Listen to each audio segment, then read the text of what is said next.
Wanita Indonesia melacur untuk membayar hutang.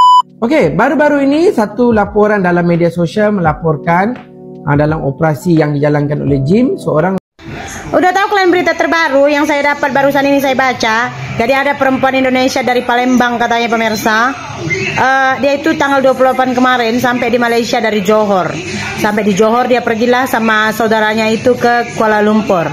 Sampai di Kuala Lumpur rupanya kerjanya itu Assalamualaikum warahmatullahi wabarakatuh. Jumpa lagi para sahabat dan teman-teman dengan Mas Farhan. Gimana kabar-kabar semuanya? Semoga kalian semuanya sehat-sehat saja. Dan yang baru bergabung di video Mas Farhan, jangan lupa bantu sokongannya dengan like, komen, share, dan subscribe-nya. Semoga yang sudah subscribe, semoga kalian semua dimurahkan rezekinya, dipanjangkan umurnya, dijauhkan dari malak bahaya oleh Allah Subhanahu wa Ta'ala. Amin, amin, ya Rabbal Alamin.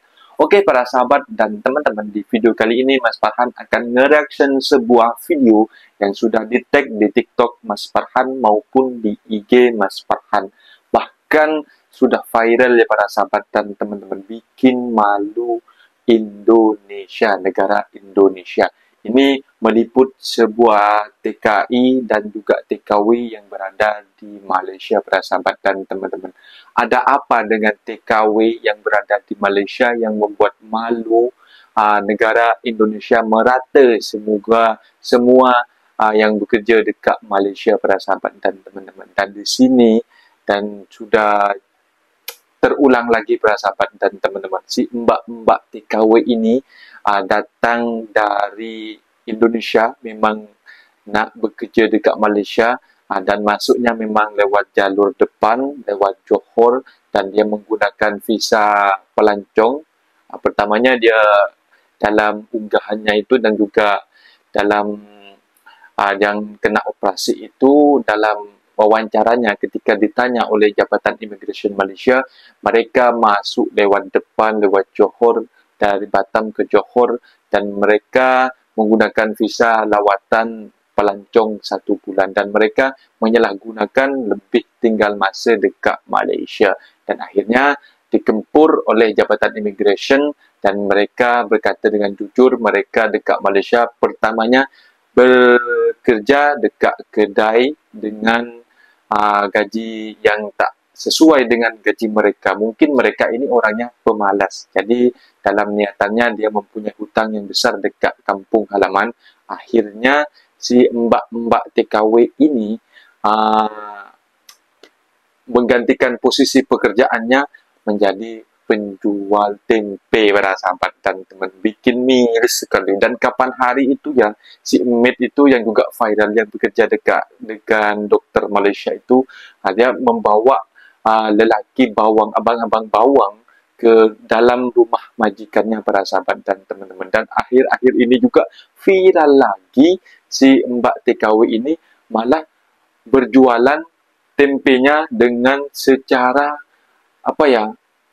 terbuka macam tu para sahabat dan teman-teman. Dan dalam ilunasi pikirannya mereka, biar dapat uang banyak dan bisa membayar utang dekat kampung halaman.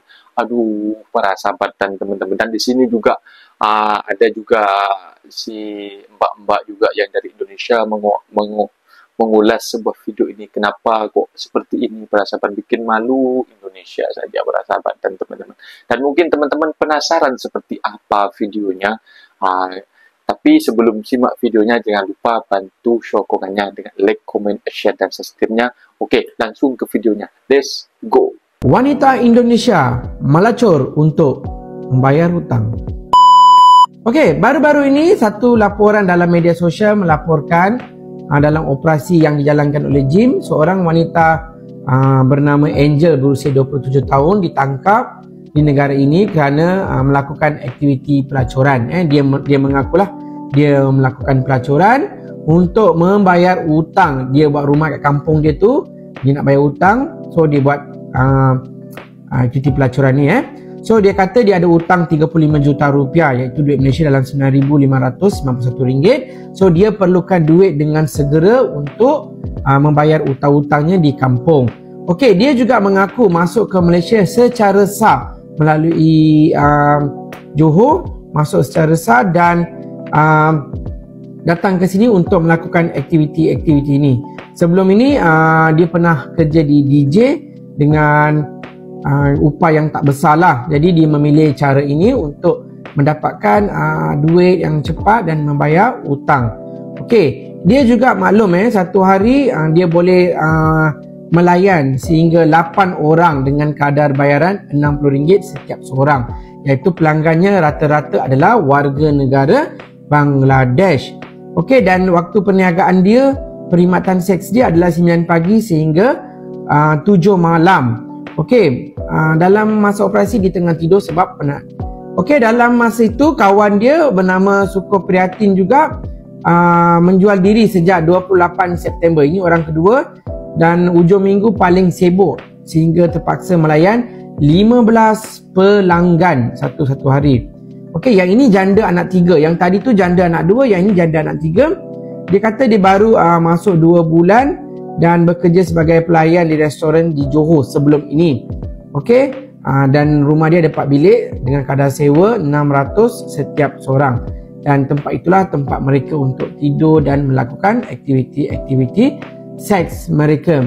Okey, kepada warga asing terutamanya perempuan-perempuan Indonesia, saya banyak dengar cerita-cerita macam ni bila saya berhadapan, bila dia bawa gendong anak tu, kita boleh tahulah kadang-kadang dia orang open, dia orang cerita tak payah layar nak cari kerja pun kamu masih ada peluang di negara kamu sendiri untuk mencari rezeki di sana. Okey, so hati-hatilah ya, yang kosong tu sila serah diri dan balik ke negara asal. Okey, itu saja daripada saya. Hati-hati kepada parti. Udah tahu kalian berita terbaru yang saya dapat barusan ini saya baca. Jadi ada perempuan Indonesia dari Palembang katanya pemirsa. Dia itu tanggal 28 kemarin sampai di Malaysia dari Johor. Sampai di Johor dia pergilah sama saudaranya itu ke Kuala Lumpur. Sampai di Kuala Lumpur rupanya kerjanya itu capek. Kecapean dia tertidur dia. Datanglah imigrasi buat serbuan, tangkaplah dia. Rupanya dia ini kerjaannya dari Indonesia memang udah planning di kepala otaknya. Ada utangnya 35 juta di kampung. Pergi dia ke Malaysia. Memang dia itu mau kerja menjual tempe gitu pemirsa. Dia menjual tempe. Jadi yang dijualnya itu dijajakannya tempenya ini sama Bangladesh. Itulah target utamanya ya, aneh-aneh Bangladesh, si baya-baya Bangladesh. Nah, kata si kakak ini tuh adik saya lah, dia 27 tahun pemirsa, muda lagi, janda anak 2 katanya. Jadi harganya dia bikin itu satu kepala Bangladesh 80 ringgit. Jadi dia buat batas maksimal. Jadi maksimalnya itu satu hari 8 bangla. Kalau hari Sabtu Minggu dia boleh terima sampai 15 bangla katanya. Jam kerjanya jam 7 sampai jam 9 malam. Jadi untuk kalian yang pacar kalian atau bayar kalian dari Bangladesh, abang bangla, kenapa ini bang? Kok nggak ngapil-ngapil lagi time cuti bang? Jangan-jangan udah nyangkut ya kan sama perempuan ini. Jangan tercari-cari kalian. Kalau misalnya setelah video ini kalian tengok udah datang lagi abang bangla kalian, oh berarti ya. Karena si adik kita ini tuh ditangkap imigrasi. Katanya memang tujuan utama saya datang ke sini tuh mau menjual tempe sama lelaki bangla katanya. Ada utangnya buat rumah dia, jadi terutanglah dia 35 juta. Dia pikir ya sebulan nanti di Malaysia jualkan tempe ini, nanti pulang-pulang jadi tempe bacem tak apalah. Yang penting lunas hutang. Berapa hari? Tanggal 28, ini tanggal berapa sekarang? 11 ya. Belum ada 2 minggu pun dia di sini udah hampir lunas, tinggal 400 ringgit utangnya itu katanya. Tinggal 1.300.000 sekian lagi cuman utangnya, kan cepat dia cari kerja ini. Gitu kalau dia memanfaatkan aset tempe bacemnya. Walaupun sebenarnya saya sangat tidak menyukai ini, tapi ya bolehlah daripada kamu berkapal sama bangla uangmu juga habis, tempemu pula bacem, mana lebih baik ini. Satu pun gak ada baik. Pulang aja, gak usah pulang ke Indonesia, tinggal di Malaysia itu. Ngapa-ngapain situ. Orang Indonesia pun malu dengarnya kayak gini. Entah apa, kayak gak ada aja kerja ya kan. Kalau setakat mau jual tempe bacemnya ke Malaysia, di Indonesia pun banyaknya, ngapain keluar negara. Tapi iyalah mungkin seleranya bangla. Di Indonesia kan susah mau cari bangla. Di Malaysia banyak. Makanya dia kesana kut. Targetnya memang kut. Video yang saya bilang semalam yang jualan tempe orang Indonesia di Malaysia itu 2 minggu langsai utangnya 35 juta. Banyak yang komen gini, nggak usah dibuka aib orang, aib kita sendiri pun banyak tapi ditutup Tuhan. Bukan saya yang buka, dia sendiri yang buka aibnya. Coba kalian pikir macam mana planning dia, udah 100% dia planning dari Indonesia. Dia masuk dari Johor, pakai visa pelancong 30 hari, dia buat tarif 80 ringgit, dia terima satu orang, katanya maksimum kalau hari biasa maksimum itu 8 orang, kalau hari holiday maksimum 15 orang. Berarti semua udah dia planning. Oke, aku terima sekian satu orang, aku buat bayaran sekian satu orang, belum nanti 1 bulan belum habis visaku, utangku udah lunas. Dia udah planning semua itu. Targetnya orang-orang ini. Percaya kalian first time dia datang ke Malaysia buat benda macam tuh? Dari mana dia tahu? Orang-orang Bangla itu kalau seperti ini mau, pokoknya asal perempuan aja dia mau. Dari mana dia tahu? Kalau bukan karena dia yang udah berpengalaman, mungkin sebelum ini dia udah pernah melakukannya di Malaysia. Kalau bukan karena pengalaman, karena ada informer yang bagi tahu sama dia, udah kamu kayak gini aja nyari uang ke Malaysia, kamu jual tempe kamu sama Bangladesh, sekian laku itu, kalau sekian kau bikin pasti banyak. Kalian ya, kalau ada misalkan yang bersuara seperti ini, jangan kalian bilang buka aib. Kalau giliran yang buruk aja disebarkan, kalian bilang buka aib. Dia sendiri yang buka aib dia. Immigration nangkap dia karena salah guna visa, bukannya immigration tahu dia di sini jualan tempe. Dia sendiri yang bagi tahu. Kalau kalian baca di beritanya, dia itu tanpa rasa segan, tanpa rasa malu dan tanpa rasa bersalah, dia bilang, "Iya, memang tujuan utamaku ke sini itu jualan tempe." Ya, itu tadi pun pas penangkapan aku lagi ketiduran karena aku kecapean baru melayani tamu. Orang yang udah terang-terang gak ada rasa malu, gak ada rasa takutnya untuk menunjukkan satu dunia yang dia itu berbuat zina. Itu kalian bilang lagi jangan bagi tahu, sebarkan aja, viralkan aja. Kenapa? Itu namanya kayak sanksi sosial, biar yang lain itu mikir kalau buat benda macam ini. Dia seperti itu bukan mempermalukan dia sendiri, tapi mempermalukan orang lain. Enggak pun dengan informasi-informasi seperti ini, kita perempuan Indonesia kadang dianggap murahan. Pernah kalian nampak video ada TKW di Singapura? Mereka ini duduk tenang-tenang, datang lelaki Bangla. Ayo, ini sekian aku bayar, sekian aku bayar, ayo satu malam sekian, satu malam. Padahal udah perempuan itu udah bilang nggak mau, tapi tetap aja dipanggil. Kenapa ya? Karena manusia-manusia kayak gini. Manusia-manusia kayak gini yang bikin kita ini nggak ada lagi harganya. Jadi nggak usah kalian bilang ditutupilah, inilah, itulah. Dia sendiri bagi tahu, terang-terang mukanya itu di syuting wartawan, dia udah tahu pun bagi-bagi taunya. Jangan-jangan ini udah kesekian kalinya, bukan yang first time dia kayak gini. Nah, seperti itu para sahabat dan teman-teman, miris sekali ya para sahabat dan teman-teman. Dari segi apa ya, dari segi niatnya mau merantau ke Malaysia, memang dari otak mereka itu memang sudah kotor para sahabat dan teman-teman. Memang otak yang kotor macam itu tak boleh sukses para sahabat dan teman-teman.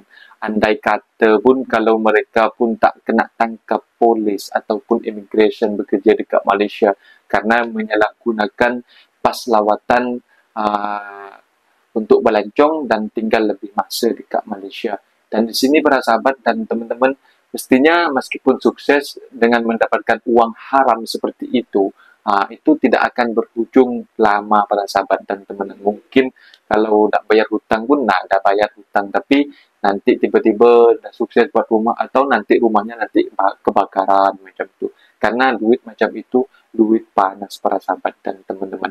Dan di sini bikin miris sekali. Dan kata mbak-mbak TKW ini yang melontarkan wawancaranya ketika diwawancarai oleh seorang jabatan Immigration Malaysia, mereka mengatakan bahwa dalam satu hari boleh menjual tempenya sampai 8 ataupun sampai 15 orang para sahabat dan teman-teman. Dan miris sekali. Dan targetnya itu memang abang-abang bawang ya. Itulah aku tak tahulah para sahabat dan teman-teman nak berkata apalah dengan TKW ini. Tapi perlu para sahabat dan teman-teman perlu ketahui, perlu digarisbawahi, tak semuanya orang TKW Indonesia itu berpikiran buruk seperti itu. Tapi Mbak TKW ini sudah mencoreng nama baik Indonesia para sahabat dan teman-teman. Karena kalau orang yang berpikiran pendek, tak memikirkan secara detail, dipikirnya semua orang Indonesia berperilaku seperti itu. Tapi nyatanya para sahabat dan teman-teman, tidak semuanya seperti itu. Nyatanya banyak orang dari Indonesia itu, meskipun perempuan-perempuan itu rela bekerja contraction demi mendapatkan uang yang halal dan juga rela bekerja juga dengan bekerja restoran, paginya juga kerja, malamnya juga kerja part time gitu, cari cuci mangkok, juga cuci pinggan, ada yang macam itu para sahabat dan teman-teman, untuk mendapatkan duit yang halal, tidak mendapatkan secara haram para sahabat dan teman-teman. Itu menjadi pelajaran buat para sahabat-sahabat yang sudah menetap di Malaysia. Jangan sampai terjerumus seperti mbak-mbak ini. Niatnya nak bekerja ke luar negeri, harus cemerlang, harus betul-betul nak mencari duit yang halal, bukan duit yang haram. Dan ini pesan Mas Farhan yang selalu olok-olok kepada para sahabat dan teman-teman. Apabila nak datang pergi ke Malaysia, jangan sampai datang secara ilegal, datanglah secara resmi, datanglah secara halal, jangan datang secara haram lewat belakang para sahabat dan teman-teman. Karena kalau datang secara haram, nanti ke Malaysia menjadi buronan, polis dan juga immigration. Mungkin videonya sampai di sini para sahabat dan teman-teman. Apabila ada kata benda yang silap, Mas Farhan minta maaf sebesar-besarnya. Mohon dibenarkan di kolom komentar. Mas Farhan pamit diri, undur diri. Wassalamualaikum warahmatullahi wabarakatuh.